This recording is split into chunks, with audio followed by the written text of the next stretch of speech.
Главные новости этого дня. Неожиданно резко ухудшилось состояние здоровья известного советского и российского певца 90-х годов Андрея Губина. Совсем недавно, в августе месяце, появилась надежда, что Андрей Губин после большого перерыва вновь вернется на большую музыкальную сцену.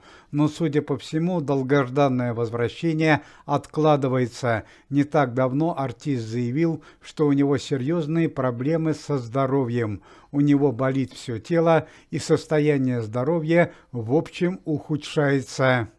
По последним данным, Андрей Викторович Губин был госпитализирован для прохождения общего медицинского осмотра и анализа ситуации. На этой неделе команда Никиты Михалкова и Следственный комитет Российской Федерации провел крупнейшую конфискацию имущества и недвижимости у известного музыканта Андрея Макаревича. Андрей Вадимович Макаревич уже несколько лет с семьей проживает в Израиле, однако помимо этого имеет бизнес на территории Российской Федерации и продолжает зарабатывать деньги на своей бывшей родине. Организация Никиты Михалкова и Александр Бастрыкин после нескольких предупреждений для Андрея Макаревича арестовали у известного музыканта более 70 объектов недвижимости по всей стране. Также был арестован его коммерческий бизнес во Владивостоке, Волгограде, в Санкт-Петербурге, Москве и Калининграде. Как стало известно, Андрей Вадимович Макаревич и его семья владела сетью антикварных магазинов, сетью спортивной одежды и сетью бильярдных клубов. Помимо арестованного бизнеса у Андрея Макаревича были конфискованы 9 квартир в крупных городах Российской Федерации, включая Москву и Санкт-Петербург. Общий ущерб от конфискации для Андрея Макаревича составил более 10 миллионов долларов.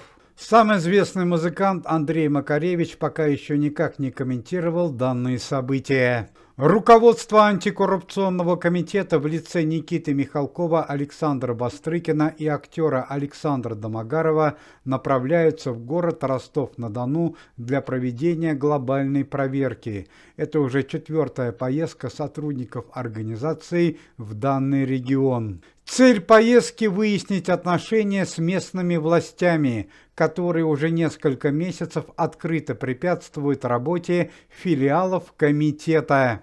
Помимо этого, руководство комитета проведет личные встречи с местным населением города, а также окажет адресную финансовую помощь пенсионерам по возрасту, малоимущим и многодетным семьям. Финансовый отдел комитета в лице певца Юрия Антонова и актера Юрия Назарова провели очередное повышение пособий для участников спецоперации и их семей. Это уже 6-я финансовая помощь комитета участникам спецоперации за текущий год.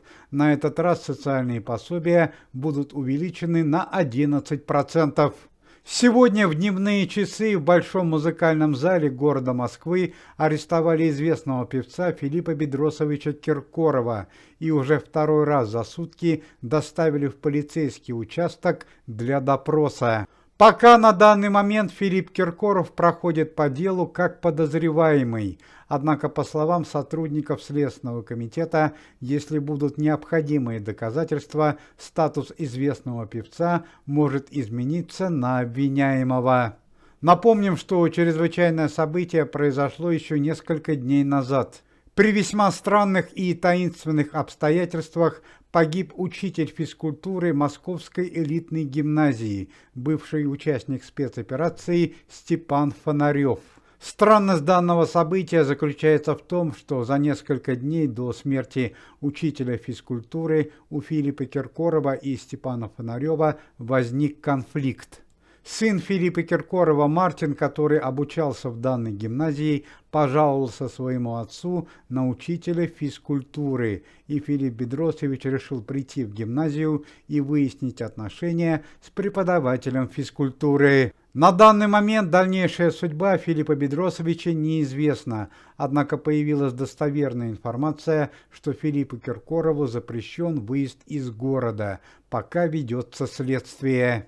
К данному делу подключились и товарищи погибшего учителя Степана Фонарева по СВО. Они требуют от Генеральной прокуратуры и Следственного комитета немедленно найти преступников и вынести для них самый жесткий приговор. Стало известно, что данное дело взял под личный контроль начальник Следственного комитета Александр Бастрыкин. Сегодня ночью ушел из жизни старейший актер Российской Федерации, народный артист России, актер театра и кино Алексей Демидов. На момент смерти Алексею Николаевичу Демидову было 112 лет. Алексей Николаевич Демидов родился в 1912 году. Свою творческую карьеру начал в 17 лет. Выступал в театре в почтенном возрасте.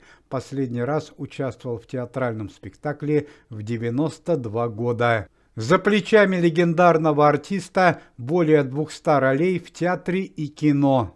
Известный российский и советский актер, народный артист России, кинорежиссер, один из главных героев фильма «Место встречи изменить нельзя», Евгений Леонов-Гладышев вместе с семьей попал в тяжелое дорожно-транспортное происшествие. Авария произошла на границе России и Киргизстана в районе города Талас. В автомобиле вместе с Евгением Гладышевым находились два его сына и супруга. К сожалению, в результате аварии погибла супруга артиста, два сына получили тяжелые травмы. Сам актер также был госпитализирован. На данный момент они находятся в одной из больниц города Таласа. Еще одна трагедия за последние сутки в мире российского шоу-бизнеса и культуры, которая также закончилась летальным исходом. Чрезвычайное событие произошло в Приморском крае, недалеко от города Владивостока. Печальное событие произошло с известным советским и российским вокально-инструментальным ансамблем под названием «Пламя». Артисты были популярны еще во времена Советского Союза, однако выступают до сих пор, правда уже в немного другом составе. Стало известно, что артисты из ансамбля «Пламя» летели из города Владивостока в один из поселков Приморского края, чтобы дать музыкальное выступление перед моряками Тихоокеанского флота. Однако из-за плохой погоды и видимости самолету пришлось совершить экстренную посадку, в результате которой и произошла трагедия. В результате авиакатастрофы самолета, где находилось 6 участников ансамбля «Пламя» и 2 члена экипажа, погибли 2 солиста музыкального коллектива Сергей Миронов и Виталий Николаев. Помимо этого и погиб пилот первого класса, капитан корабля Степан Черкашин. Остальные участники аварии в состоянии разной тяжести были госпитализированы. Сегодня день памяти известного советского и российского юмориста Виктора Коклюшкина. Виктору Коклюшкину в эти дни могло бы исполниться 79 лет. Уважаемые зрители, если вы желаете выздоровления сотрудникам комитета и поддерживаете их деятельность, то можете поставить лайк под видео и написать поддерживающий комментарий.